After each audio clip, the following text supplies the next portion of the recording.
राजा रघुवंशी की murder mystery में कई खुलासे होते चले गए हैं। जब से ये पता चला है कि हत्या के पीछे कोई और नहीं बल्कि पत्नी सोनम रघुवंशी ही है, इस वारदात ने रिश्तों की बुनियाद को ही सवालों के घेरे में लाकर खड़ा कर दिया है। सोनम के नाम के साथ ही जिस किरदार की इस हत्याकांड में एंट्री हुई है, उसने भी लोगों को सोचने पर मजबूर कर दिया। अब सवाल है कि सोनम और राज कुशवाहा की मुलाकात कैसे हुई? सोनम रघुवंशी और राज कुशवाहा सबसे पहले आखिर कहां मिले थे और कैसे दोनों इतने करीब आ गए कि सोनम ने शादी के महज कुछ दिनों बाद ही हनीमून पर ही अपने पति को मारने का प्लान बना लिया। इन तमाम बातों से जुड़ी हुई कुछ कड़ियां ऐसी सामने आ रही हैं जो आपको चौंका देंगी। अब आइए आपको बताते हैं कि सोनम और राज सबसे पहले कहां मिले थे। सोनम और राज कुशवाहा की पहली मुलाकात इंदौर के देवास नाका के गोदाम में हुई थी। आपको बता दें कि श्री बालाजी एक्सटीरियो नाम की कंपनी गोविंद और सोनम मिलकर चलाते थे। राज शुरुआती दिनों में इसी गोदाम में मजदूरी करता था। उसके बाद सोनम इस गोदाम में पहुंचती है, दोनों की मुलाकात होती है और फिर रोजाना बात होने लगती है काम के सिलसिले में।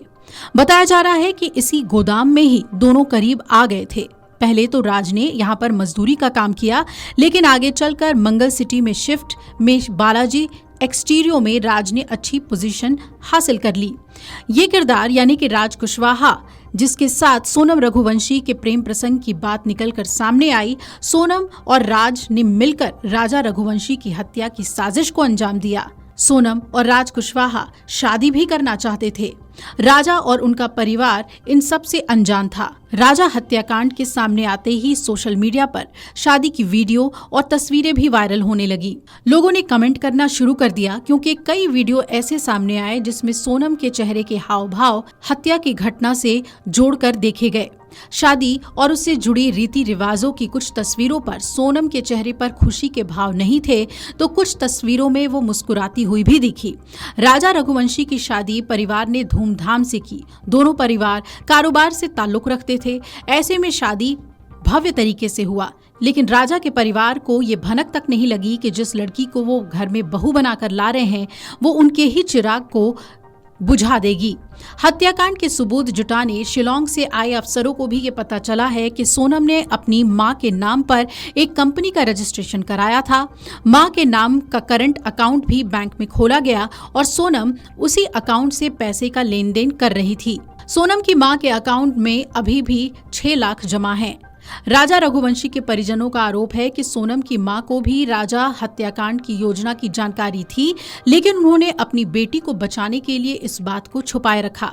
उधर सोनम की एक सहेली का नाम भी इस हत्याकांड में सामने आ गया है, जो कि इस पूरे केस को पलट सकता है।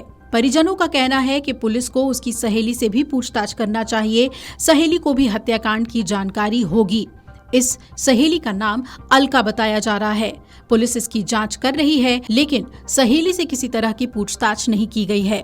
सोनम गोविंद के प्लाईवुड के कारोबार में मदद करती थी, लेकिन बाद में उसने हवाला का कारोबार भी शुरू कर दिया। ये भी आरोप लग रहे हैं। इस कारोबार में राज पूरी ईमानदारी के साथ सोनम के साथ काम कर रहा था और इससे सोनम को फायदा भी हो रहा था। इस कारोबार के चलते ही 5 महीने में पहले राज और सोनम करीब आए थे। सोनम ने स्कीम नंबर 54 में एक नया दफ्तर भी 2 महीने पहले ही खोला था। वहां 7 कर्मचारियों का स्टाफ भी था, जिसमें ज्यादातर युवतियां थीं। आसपास के लोगों को बताया गया था कि दफ्तर में शेयर से जुड़ा हुआ काम होता है, लेकिन यहां पर हवाला का कारोबार चल रहा था।